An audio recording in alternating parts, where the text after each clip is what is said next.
Halo bro, welcome back to ABF Hobby Channel, channelnya sahabat ABF semua. Sekarang kita lihat fenomena lobet konslet ya bro ya. Lobet konslet itu hampir semua gantangan itu sekarang pada full gitu kan. Berarti kan banyak yang sudah bisa menciptakan lobet konslet. Yang dulu dikiranya lobet konslet itu tidak bisa diciptakan, ternyata sekarang terbantahkan lah dengan terbukti bahwa banyak lobet konslet yang ada di Indonesia, khususnya gue ada Tangerang lah ya, daerah Tangerang itu ternyata sudah banyak yang punya lobet konslet. Nah sekarang banyak tim-tim juga yang bikin atau nyetak lobet konslet, baik itu dimulai dari pembelian bahan atau mungkin nyetak dari nol, nyetak sendiri. Itu sekarang banyaklah markas konslet, terutama di daerah Tangerang. Nah posisi gue saat ini pengen menggerebek markas konslet yang mencetak burung konslet ini di masa PPKM ya. PPKM saat ini memang banyak gantangan tutup, jadi mereka pada stay di rumah. Jadi gua sekarang mau akan grebek nih kandang markas konslet yang ada di Tangerang. Pengennya sih nanti kedepannya mau grebek kandang yang ada di Tangerang, markas konslet yang ada di Tangerang itu mau gue expose biar ini ya, menjadi history tersendiri di channel gua. Bro, ini gua udah mau sampai, nanti kita akan cek lagi gimana kondisi markas konsletnya, siapakah dia. Tetap standby di ABF Hobby Channel, jangan kemana-mana. Oke bro, thank you. Sekarang gua posisi udah sampai di rumah lobet 555. Ini gua punya Bos Arif ya, Bos Arif sama Bos Ganesha. Ini posisi gua udah sampai, kita langsung aja nih dengan ownernya. Oke. Bukan ownernya siapa nih ownernya? Ownernya Bos Arif. Bos Arif. Oke. Sekarang ini posisi ada di rumah lobet 53 kali apa 555 apa 52 kali sih? Triple 5 pasti. Oh, triple 5. 5. Nah, ini kondisi lobetnya nih, bro. Nih. Ini perawatan bahan yang udah gacoran ngedouble gitu. Ini posisi yang di sini apa nih, Bos Ganesha? Gacoran ngedouble. Gacor ngedouble. Tapi rawatan mandi ya, pagi sama malam. Rawatan mandi pagi malam. Ya. Ini semua ini ya. Ya. Nah, ini bro, posisi burung-burungnya nih. Nah, kalau boleh tahu nih bang, ini posisi burung orang punya owner sendiri apa dari luar? Titipan dari orang atau mungkin sekolahin gitu? Karena kita bicaranya sekolah ya, ini ada beberapa ini yang sekolah. Sekolah ya? Iya, ada yang beberapa yang sekolah. Dan namanya penggacoran itu kita ada pemancing. Masteran? Enggak, pemancing, bukan masteran ya? Untuk rendengannya dan. Oh, gitu, biar dan. dia mau beli yang lain juga mau pancing gitu ya? Jadi versinya gini dan, kalau jantan dalam tahap penggacoran arah kedabelan itu kita siapin single semua dengan jantan. Posisi ini jantan semua? Iya. Nah ini bro, ini posisi jantan semua. Ini proses penggacoran. Penggacoran mengarah ke dabelan. Proses penggacoran mengarah ke double. Nah, Om Ganesha, kalau seperti ini posisi untuk perawatannya gimana itu? Awalnya ini dari karakter masing-masing kita pantau, dari olahan pakan kenceng dulu kan. Pakan kenceng awalnya ya. Awalnya pakan kenceng, dia gacor, dia ngeriwik, kan ada fase-fasenya tuh kalau jantan. Awalnya apa itu? Fase awal. Ngeriwik dulu. Iya, ngeriwik, dia ngebisu. Nanti dia mulai bunyi, mulai gacor, baru kuat di pinggir. Sub kedua sampai di sub tengah itu buat kita baru tahap dabelan dia ke titik nyaman. Oh, jadi memang ada ini ya, ada apa namanya, ada proses tahap-tahapannya ya. Betul dan, tapi tahap awal untuk pemula ya, pemula mungkin kalau mau coba proses jantan ya begini. Direndeng ini ya, intinya. Nah, kalau sudah direndeng ini sudah ketemu gacor, ada proses perawatan berikutnya. Untuk penggacoran nanti tahapnya ada lagi, dan di saat dia sudah ngedouble, sudah kuat di tengah dalam rumah ya, kita bicara dalam rumah, baru proses penjodohan. Oh, sudah ngedouble baru jodohin. Iya, setelah penjodohan itu kita cari dari betina 1 sampai ke sekian. Sampai seketemunya lah ya. Sampai kesekian saya bicaranya ya. Dan ngunci. Ngunci di betina itu. Iya, baru ngunci, dia keluar karakter, baru sekolah. Nah, sekolahnya ada di belakang apa namanya? Oh, sekolahnya lagi di itu di gantangan. Iya, di gantangan sampai dia jalan, itu prosesnya yang luar biasa. Iya. Jadi ada fase yang namanya kita ya kalau di saat PPKM ini sangat worth it. Ya, sangat worth it lah ya. Ya. Soalnya memang kita kondisi PPKM ini nggak boleh kemana-mana, kita harus di rumah aja. Nah ini udah kita lagi penggacoran aja udah. Ya, ini penggacoran, pakan sudah polos, mandi 2 kali. Pakan polos pun udah gacor ya? Iya. Udah gacor. Jadi nanti ada fasenya, misalkan dia biasa di pojok nih kan, dia udah gacor, gamelan keluar, saya pindah kemari kan. Dia kuat di sini, dia di sini ntar, sampai posisi dia di tengah. Di tengah sudah gacor berarti udah lulus. Iya. Tahap ke titik nyaman dia. Oh, disendiriin, saya taruh pojok, saya taruh bawah, taruh tengah, dia udah nyaman bunyi terus, baru kunci betina. Dikunciin di betinanya. Tapi pakan udah polos lah ya. Udah polos. Nah, kalau di belakang ini apa ini Om? Ini tahap yang belum mandi nih, dan jantan juga. Nah, ini ada yang namanya fase sebulan nggak mandi. Ini nggak mandi sama sekali. Mandi. Jadi kita bongkar dirahi dia. Berarti ini proses setelah dari dalam situ keluar gini. Ini dulu biasanya. Oh, di sini dulu baru masuk. Iya. Baru nanti proses selanjutnya di dobelan polos, ya kan, mandi pagi malam, terus baru ke titik nyaman, baru penjodohan. Penjodohan. Jadi pertama di sini, kedua di sini, nanti habis itu penjodohan, baru disekolahin ke gantangan. Ya, itu pun kita lewatin fase yang namanya kandang kotak, kandang bulat, kandang kotak, kandang bulat.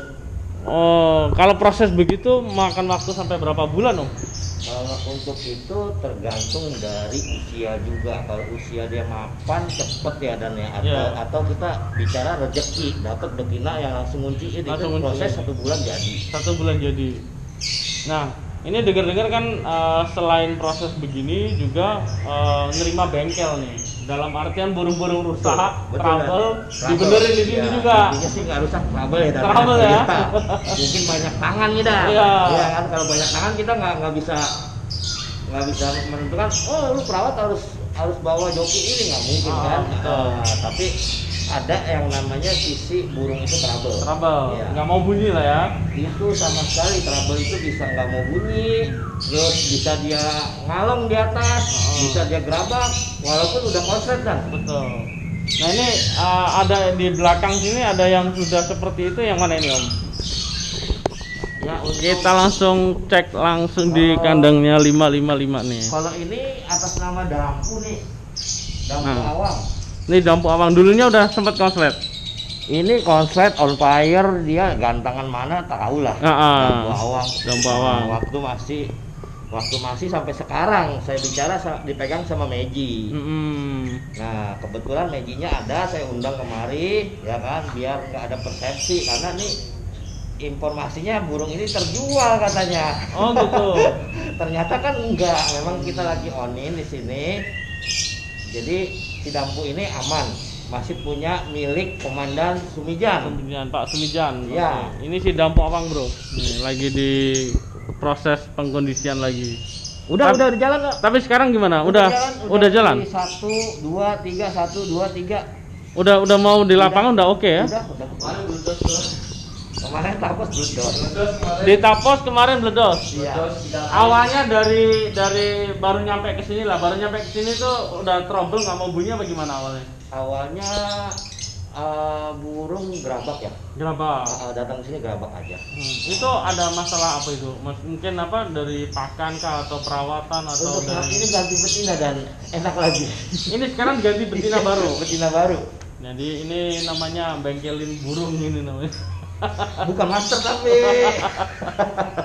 dibawa ke bengkel dulu nih. Ini sekarang udah mulai enak lagi. Nah, ini Dampu Awang. Ada lagi Om selain Dampu Awang? Ini awalnya atas nama Mr. Joe. Mr. Joe mana Mr. Joe?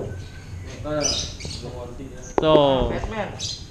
Ini awalnya burung kita beli dari bahan. Dari bahan. Om Sarul nih. Mm-mm. Om Sarul. Nah, jadi sama Bos Arif. Jadi udah jadi sekarang udah jalan lapangan Om? Udah sempet jalan. Trouble betina aja lagi kita singlin lagi. Disinggilin lagi. Singlin lagi biar nggak cari lagi. Proses penggacoran lagi berarti. Diganti betina enggak? Ya, setelah single udah enak lagi baru ganti betina. Ganti betina. Kemarin dihajar sama betinanya. Berarti belum akur yang betina yang barunya. Mana lagi Om selain ini? Ada Marco, tapi dia betina ya Om, betina factor. Betina factor, kita lihat si Marco. Mungkin kalau juri-juri Ronggolawe tahu yang namanya Marco. Ini si Marco betina factor. Milik Bos Andi Setiawan, Vitara SF. Vitara SF ya. Iya. Ini di sini udah berapa bulan Om? Di saya baru 1 bulan. 1 bulan ya. Nah, perkembangannya gimana? Dari 1 bulan perkembangannya? Terakhir tanggal minggu kemarin lah kita bicara itu dia angkut 1.3. Oh, 1 sama 3. Iya, J1 sama J3 ya buat saya itu udah di angka kecil dan konsisten udah. Udah 2 1 2 3 2 gitu udah konsisten lah. Dia betina cuman jedanya rapat. Dia durasi 2 menit dan aslinya. Asli 2 menit. Belian itu kita dari orang Jawa ya cerita histori Marco ini dari dari Bos Andi. Belian lumayan lah 2 digit. Ya kan? Nah, terus sekarang kita kondisiin karena kemarin dia jalan konsisten. Nah, namanya main betina ya ada mood. Ada ya bener ya, lah. Kita bicara ada mood. Nah, jadi kalau main betina itu main mood. Nah, sekarang udah jalan lagi. Udah jalan lagi sekarang ya. Ini bro. Ya sampai tebok-teboknya masih pitara. Kita nggak ada yang rubah, kita nggak ada yang mengakui, kita yang jadiin. Jadi intinya kita onin aja. Onin. Jadi di sini nerima burung-burung yang ada trouble. Terima kalau untuk ke situ kita terima, tapi ada juga untuk yang step-step mau ngunci di lapangan. Jadi bahan lah ya, bahan dikunciin di sini karena juga. kita ada SOP dan ada SOP. Gimana itu SOP-nya? SOP-nya bisa diceritain dari 555 nih. Jadi SOP-nya kita per 1 periode itu 3 bulan. 3 bulan. Ya, 3 Setelah bulan itu proses. Dari situ nanti kita akan tahu jenjangnya. Karena kalau kita belum proses kan kita nggak tahu dan. Betul. Ya kan, dari per 3 bulan itu nanti kita ada laporan lah ya. Iya, laporan sama pemilik. Betul. Perkembangannya, statistiknya seperti apa, nanti kita ulas. Jadi bisa lanjut apa enggak gitu kan? Jatuhnya kita tekan kontrak juga dan. Betul.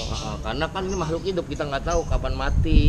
Bener, sakit. Ya kan, sakit. Ya kita nggak tahu. Jadi kita memang ada SOP seperti itu dan ada minimal karakter awalnya. Iya, minimal karakter usia itu yang harus kita kondisikan. Betul.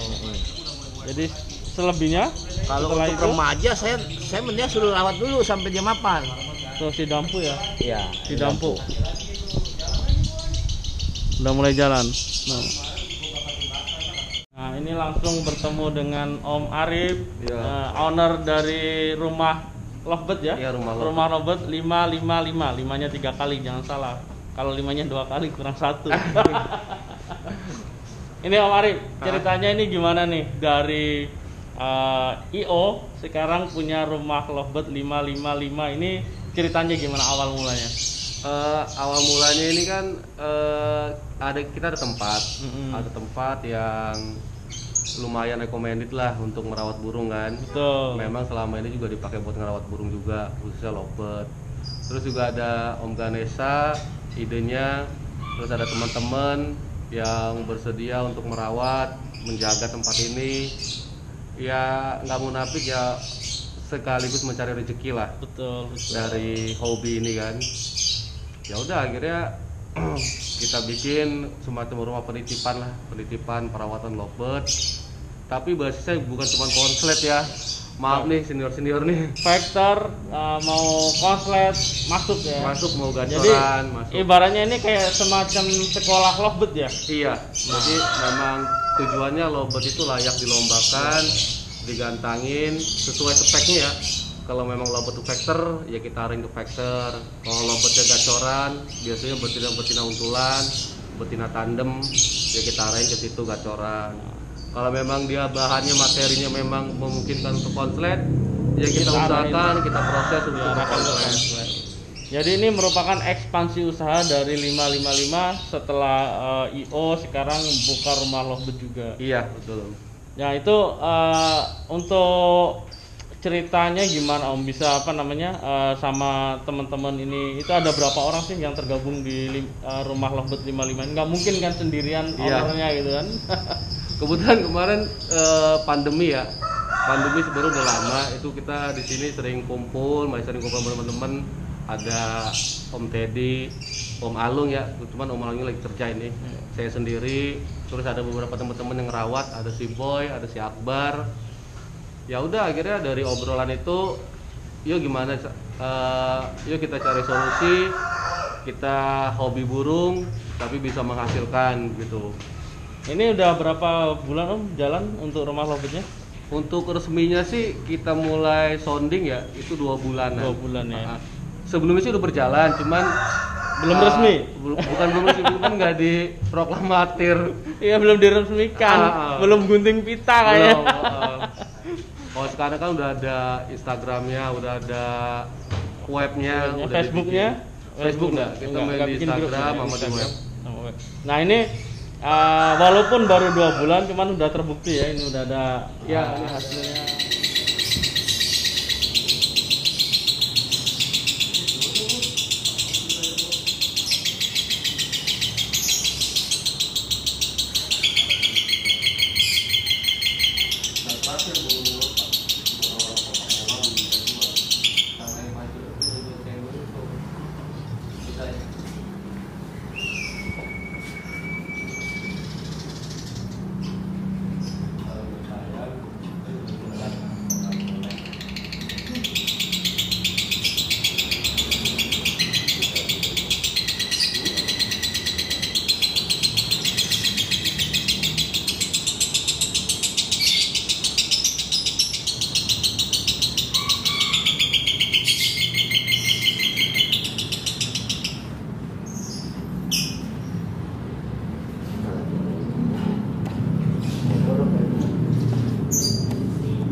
Ada.